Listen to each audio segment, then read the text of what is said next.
So I heard you loud and clear. Not many of you are ready to move on to Christmas yet. You're still enjoying fall. So in this video, I have 4 quick and easy DIYs for fall for you. So let's jump right in. I got this from the Dollar General. I got quite a few of them and I decided that I was going to stock up because you will need these. So here I am just removing this sticker from the back. No, I am not doing anything to the front. It's beautiful as is. We're only going to be working with the back. So I took off the little jute cord that was wrapped around the front there. And then I sanded it down and gave it 2 good coats of folk art Adirondack. And now it's dried. I'm using my stencil. I got this from Amazon. I will link this down below for you. I got this like maybe early part of last year, I believe. And I'm using this one for the very first time. So whenever you're using your silk stencil, you want to fuzz it because you don't want it to remain, you don't want the adhesive to get stuck to your project. So I fuzzed it on the cloth, placed it on my project, and now I'm using a piece of masking tape to cover the section that I do not want to paint just yet. So I cover those sections, and here I'm using a little folk art multi-surface paint. I love this paint so much. And I'm using the dabber just to gently dab this on. Now you can use paste if you have paste. You can use the paint, but you have to be careful because the consistency of both they are not the same. So here I just dab that on lightly, and then this is what it looks like after I peeled it off. Now I went to the sink and washed out my stencil and then dried it a little bit, and now I'm back to do the other section. So that top section I just taped down the area that I didn't want the black paint to get onto. And here I'm now using some of the paste that I also got from Amazon along with this squeegee, and I'm gently putting that on. Now I peel that off and it says Happy Thanksgiving. Then I took my my heat gun and dried that. And then I'm going to mimic the rim of the cup or the mug on this side. So I kind of eyeball where I needed to draw in the lines, and I took the black Sharpie and did that. And then I took the furniture marker and just shaded in the rim section of the mug. Now the reason why we craft so early in the season, pre-season, is because many of us do craft fairs and people are shopping for the season, so they want to shop in advance. So that is why we craft early. So like for now it's fall, we're wrapping up fall and we're doing Christmas because you too also are looking for inspiration, because you may be selling your stuff at the craft fair as well and you're looking for inspiration. So that is why as crafters we craft so early during the season. Now it's okay not to want to move on. I am enjoying my fall.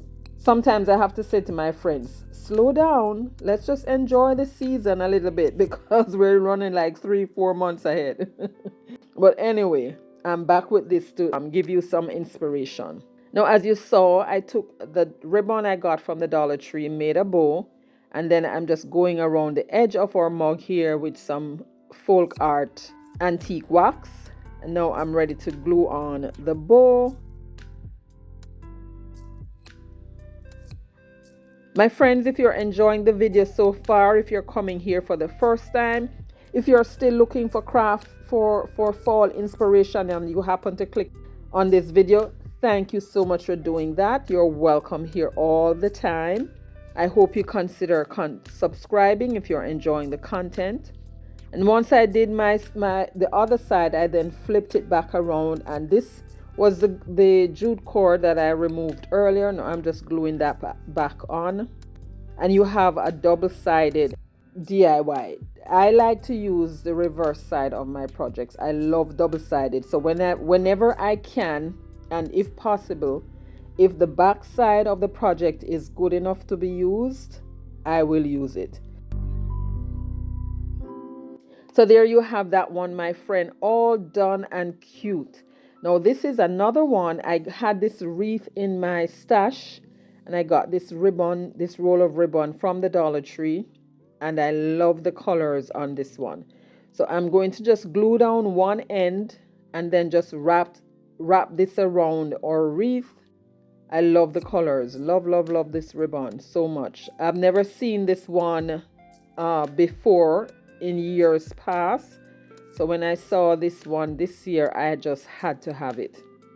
So once I tack down the end of that, I'm going to wrap all the way around until I get back to the beginning. I then cut off the excess and then just tuck the end in and glue that down.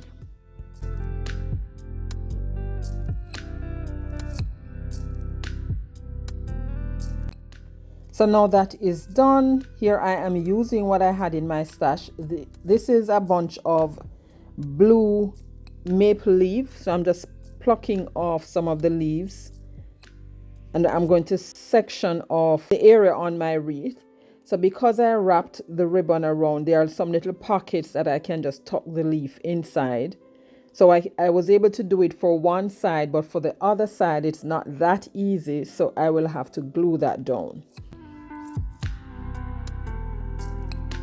So now for the other side, in gluing this down, you have to start at the end or at the top and then work your way inwards towards the middle, because you want to stack them on top of each other. So the highest leaf would go first, and then the one on top of that follows, and then you just keep going until you meet back into the middle.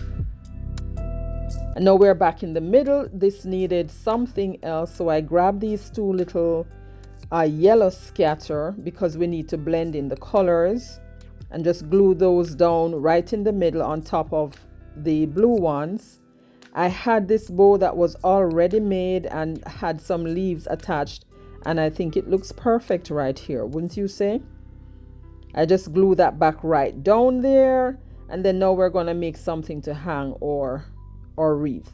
I took these two shades of blue paints and I'm going to blend them in because I'm trying to capture the same color of our leaves.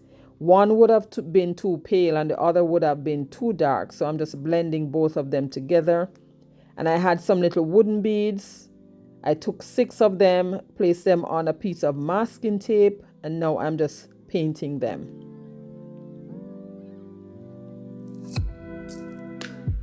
And now they're dried. I got these wooden beads. These are like glazed wooden beads. I got this in a whole bag of black and natural color beads from BB Craft. This was when I just started my channel. So I'm using some of those in addition to the blue ones that we just painted. And I'm alternating blue natural, blue natural.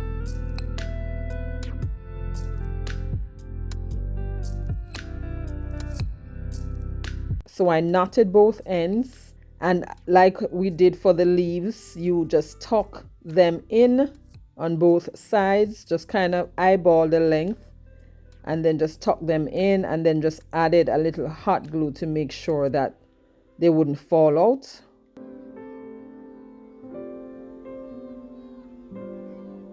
And then to keep the hanger from swinging around, I just use a little hot glue to tack that off angle. And this is done, my friends. Love it. Let me know what you think about this one. And this one was so easy. You don't need a lot to make this, just your ribbon and your wreath. Now we're on to our third inspiration. This is another Dollar General piece, and like we did for the first one, we are not going to trouble the front side. We're going to use the reverse side. Now these are some graphics that I had created in Canva, and I put them in a PDF format for you. You can download that. That will be linked in my description box below. So if you want to try any of these projects, you have the graphics to use. So I'm just tearing this one out, a stack of pumpkins, tore that out, and then I took my stencil. This one says pumpkin spice or farmer's pumpkin. I'll see what it says when I'm done. So now I'm just using some Mod Podge to glue or to decoupage our stack of pumpkins onto our pumpkin spice latte cup. Yes, that's what it is. And now I'm looking at my stack of pumpkin and it looks a little slanted. I was tempted to pull it off, but I'm like, no, Christine, you're going to damage it. So leave it alone.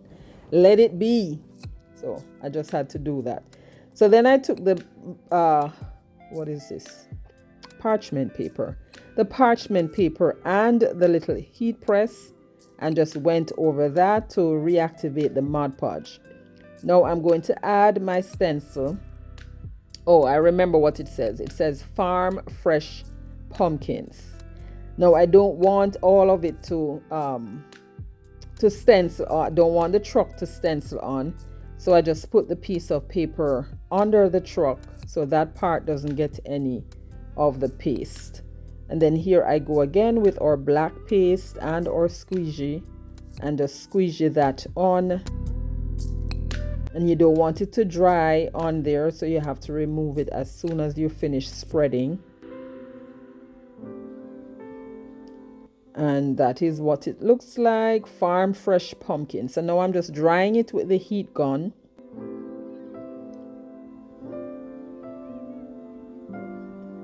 And then once I dried it properly, I am now going over with another coat of the Mod Podge to seal everything in.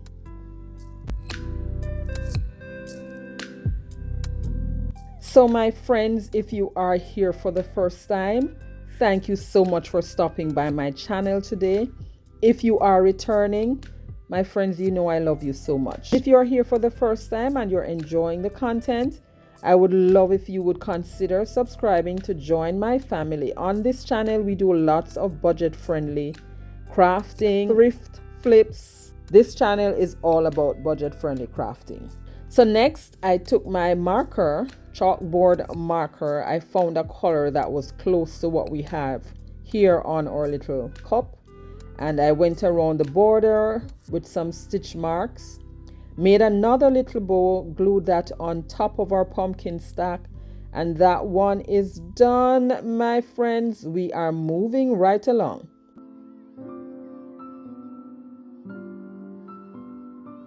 So here for our last one, using my graphics again, this is this is a mushroom, vintage mushroom, and we're gonna do mushroom on top of mushroom, right? So I placed my mushroom on top of that, and then I just flipped it over, traced out where I needed to cut. We're not going to tear this one. We're going to cut this one with the scissors. And then because I cut it, it wasn't spreading all the way out. I just took the marker again and painted in that section that was left exposed and dried it with the heat gun. And then we're going to use some Mod Podge to decoupage or mushroom on. Don't forget, my friends, that if you would like this free download, that will be linked in the description box below. It is a PDF, so you will just download that, print it off. If you don't have a color printer, take it to Staples, get it printed, and you'll be on your way. So once I had my Mod Podge on, I then just trimmed up my little graphic here, placed it on, used my hand to smooth it out, and then went again with our parchment paper and heat press to reactivate that Mod Podge and to seal it. And then whatever was hanging over, I took the emery board and just filed that off in a downward motion. Now that is done, we're going again another layer of the Mod Podge to seal our paper in, and then dried it with the heat gun. And then to distress the edge of our mushroom, I took the same paint pen and just went around the edge. Now I wanted a little bow on top of it, but I wanted it to appear that it's coming from all the way around. So I glued down the end on either side, cut that in the middle, and then tied our little shoelace bow. And the tails were all over the place, so I just used a little hot glue to tack that down. And this one is so simple. I am not doing anything else to this one because it's already crowded, and anything else would have just gotten lost. So this one is done, my friends. Now here we are for our scripture today. This is my favorite.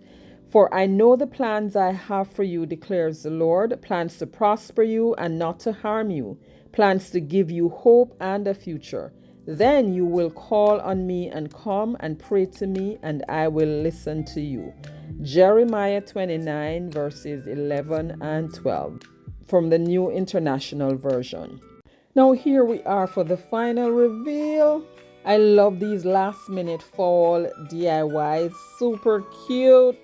And the greatest part about this is that I did not interfere with the original side. You can interchange each side as you see fit. And I also love the wreath. I absolutely love this ribbon from the Dollar Tree. But let me know what you think about these last minute fall DIYs, my friend. And I hope you were able to find inspiration from these as you continue to craft for fall. And if you're not in the mood to make any of these and would like to purchase the ones that I made, I am on Whatnot. You can check the link in my description box below where I sell my crafts after I have made them, if I'm not going to use them in my home. So that is where I sell. You get $15 for your first purchase. So check the link in my description box below and you will find me on Whatnot. You'll also find me on Etsy. You will also find me on Printify, but those I sell print on demand items.